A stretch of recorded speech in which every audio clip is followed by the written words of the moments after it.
These are 5 running backs that could make or break your fantasy football season in 2024. We know how important it is to have that 1 or 2 stud workhorses on your roster just dragging you to the fantasy championship. And today I'm going to help you pick out who those guys are. Number 1, we got to start off with Derrick Henry himself. ADP of 21 on ESPN, 29 on Sleeper, and 31 on Underdog. Going from a bottom 5 O-line in the Tennessee Titans to a top 5 O-line in the Baltimore Ravens cannot be understated. The Ravens scored 28.5 points per game last season. The Titans scored 17.9. That's over 10 points difference. And we all understand how Derrick Henry scores his fantasy points. It's not through reception, so Lamar is not a deterrent for him. It's all through rushing production and his touchdowns. Lamar is actually going to make Henry much more efficient than he's really ever been because of his amazing RPO ability. Gus Edwards led the league with 12 touchdowns from inside the 5-yard line. He had 15 goal line carries and 19 total carries inside the 5. The Ravens also by far led the league in run plays per game with a whopping 31.6. I'm confident Henry's a much better back than Gus Edwards ever was, and Keaton Mitchell is still going to be on IR for most of the year, so he should get an entire workload. Running back number 2, Rachaad White, currently going at pick 31 on ESPN, 40 on Sleeper, and all the way down at 62 on Underdog Fantasy. And I'm going to be real with you guys, Underdog has it right. He is way overpriced on ESPN. While he was decent last year in terms of fantasy value, he was a really terrible real-life running back. Let me read you some insane stats. This is the reason why they drafted Bucky Irving in the draft. Last year, he averaged 3.5 true yards per carry, which ranked 57th in the league. He had the 23rd best juke rate in the league, which basically measures the amount of times you break or avoid a tackle. And he was 47th in breakaway run rate, meaning he never has 15 plus yard carries. On top of that, his EPA, or expected points added, which basically measures what you're supposed to do with his kind of usage, was a negative 44,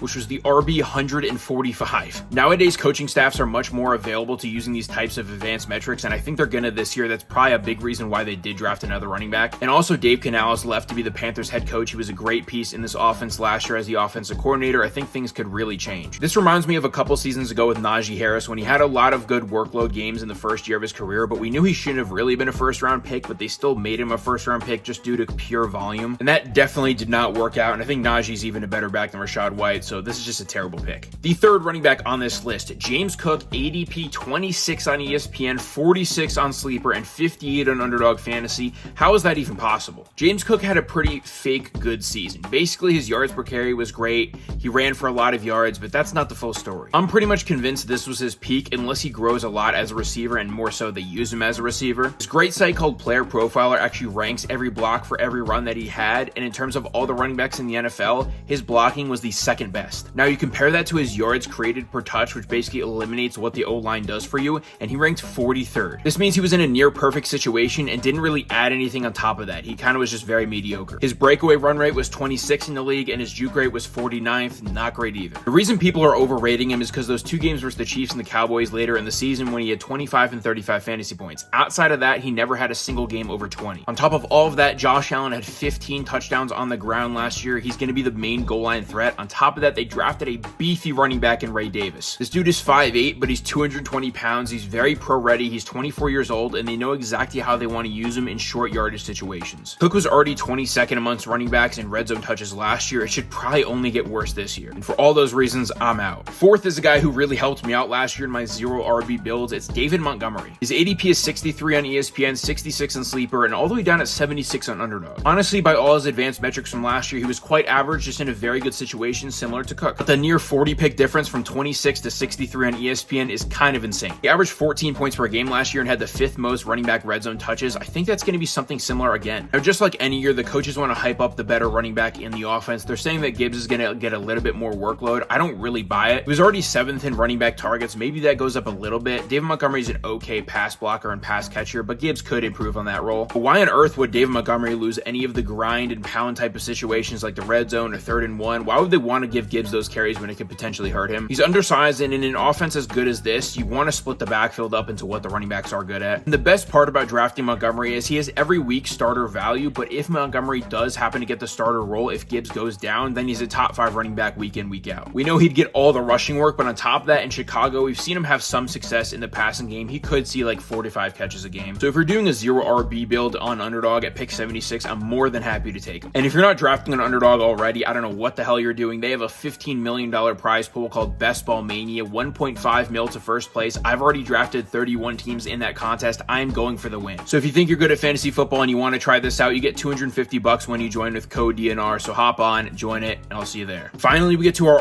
RB5 here. It's It's DeAndre Swift. He's currently going at pick 64 on ESPN, 69 on Sleeper, and 90 on Underdog Fantasy. And I gotta be honest, Underdog has it right. Swift has been quite literally in the two best situations you can possibly ask for as a running back in terms of rushing efficiency. The Eagles and the Lions, by far the two best O-lines. And while the Eagles don't pass a ton to running backs, he still had plenty of time to score. He had 41 red zone touches, which was like top 20 in the league, surprisingly. But he only ended up with 6 touchdowns. That's not good enough. And in Detroit, he had plenty of time to be a good pass catcher, but his inability to run in between tackles made coaches want to bench him, which is exactly what happened on the Eagles. Again, the Eagles had the 4th best ranked run blocking in terms of specifically when Swift was running the ball, but in terms of his yards created per touch, he was 51st. He didn't do anything outside of his own blocking. Now he's in a much worse situation. Maybe he gets used as a gadget back. That's what the coaches are saying, but Roschon Johnson is a good pass catcher himself and is a much better pass blocker on third downs. On top of that, I think Khalil Herbert is a better in between the tackles type of rusher, and you should get most of the short yardage work. So Swift may end up playing like 35 to 40% of snaps a game, which just isn't good enough going in the 60s on ESPN and Sleeper. I'm much more okay with it at 90 and Underdog. If this gets to 100 likes, I'll do 5 wide receivers, tight ends, and quarterbacks that will make or break your fantasy league. So drop a like, leave a follow, leave a comment. Let me know what you want to see next, and I'll catch you guys in the next one. Peace.